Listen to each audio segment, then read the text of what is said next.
Halo semuanya, kita akan belajar mengenai apa itu pentingnya transpirasi dan apa saja faktor yang mempengaruhi laju transpirasi.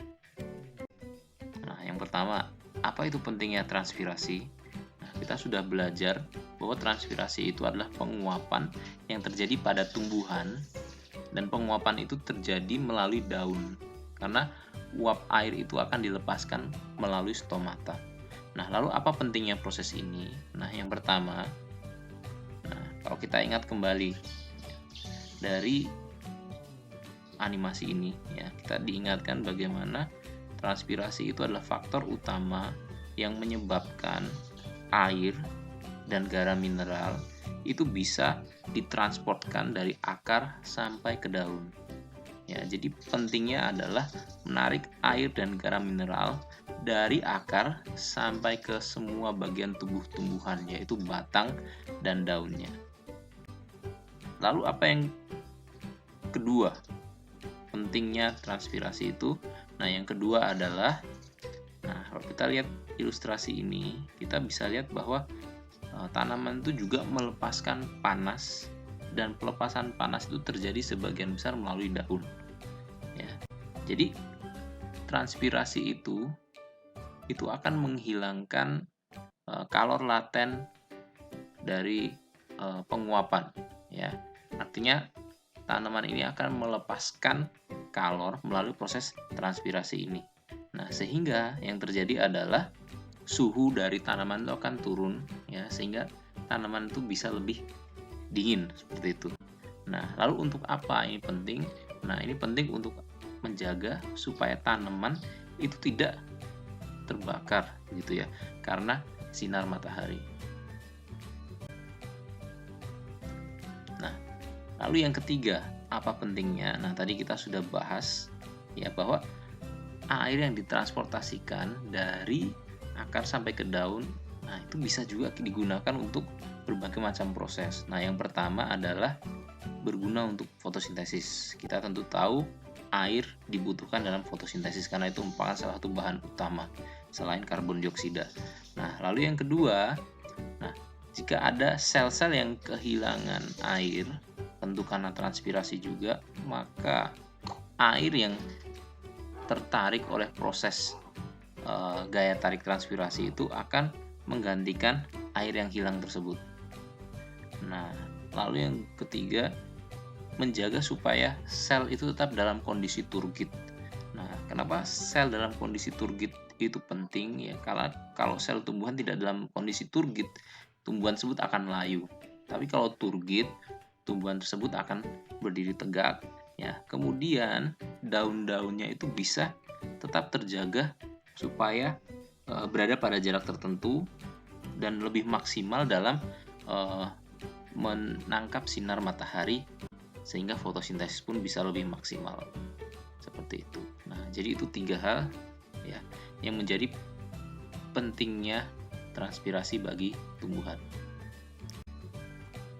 Nah, lalu kita masuk bagian yang berikutnya, itu tentang apa saja faktor yang mempengaruhi laju transpirasi.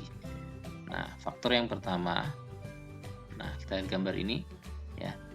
Nah, jadi faktor yang pertama adalah humidity atau kelembapan udara dari lingkungan yang ada di sekitar tumbuhan tersebut.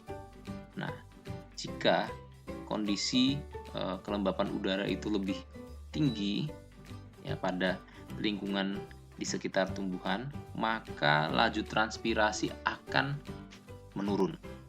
Ya, kenapa? Karena perbedaan konsentrasi dari molekul air di dalam daun dengan di lingkungan itu akan menjadi lebih berkurang ya, jadi nggak terlalu beda jauh ya, tidak ada gradien konsentrasi air sehingga laju transpirasi yang tentunya kita tahu terjadi secara difusi itu akan menurun ya. Nah, lalu hal ini berarti sebaliknya ya, kalau udaranya itu lebih kering atau kurang lembab ya udara di sekitar tumbuhan tersebut, maka laju transpirasinya justru akan meningkat.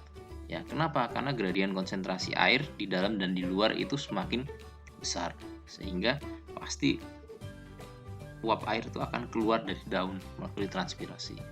Nah, sehingga dapat disimpulkan bahwa antara kelembapan udara lingkungan dengan laju transpirasi itu berbanding terbalik ya. Nah, lalu yang kedua, faktor apa? Nah, kita lihat ya. Faktor yang kedua adalah angin. Ya. Nah, angin ya, atau pergerakan udara itu juga mempengaruhi transpirasi. Bagaimana pengaruhnya? Nah, kalau angin itu berhembus dengan lebih kencang, ya, laju transpirasi itu akan semakin bertambah. Kenapa? Karena angin itu bisa membawa uap air yang ada di sekitar tumbuhan ya, itu pergi sehingga udara jadi lebih kering.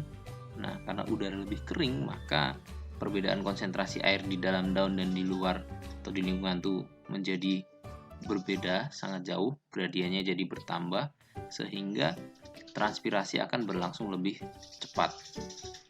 Nah, sebaliknya kalau hembusan anginnya itu tidak terlalu kuat atau lemah, ya maka laju transpirasi akan berkurang. Nah, sehingga dapat disimpulkan hubungan antara angin atau pergerakan udara dengan transpirasi itu adalah berbanding lurus. Seperti itu. Nah, faktor yang ketiga adalah temperatur ya, atau suhu udara. Nah, bagaimana pengaruhnya? Nah, kalau suhu udara itu lebih tinggi, tentu laju transpirasi itu akan bertambah ya. Kita tahu bahwa suhu udara yang lebih tinggi akan mempercepat penguapan, sehingga ini sudah sangat jelas ya. Dan sebaliknya kalau suhu udara itu lebih rendah, maka laju transpirasi juga akan semakin berkurang. Ya, jadi dapat disimpulkan hubungan antara suhu udara dengan transpirasi adalah berbanding lurus juga. Nah, lalu yang terakhir, yang keempat ini ya, nah adalah cahaya ya. Bagaimana pengaruh cahaya terhadap transpirasi, apa hubungannya? Nah, kita tahu bahwa dalam kondisi cahaya yang terang ya, misalnya di siang hari, di pagi hari, stomata itu akan terbuka ya.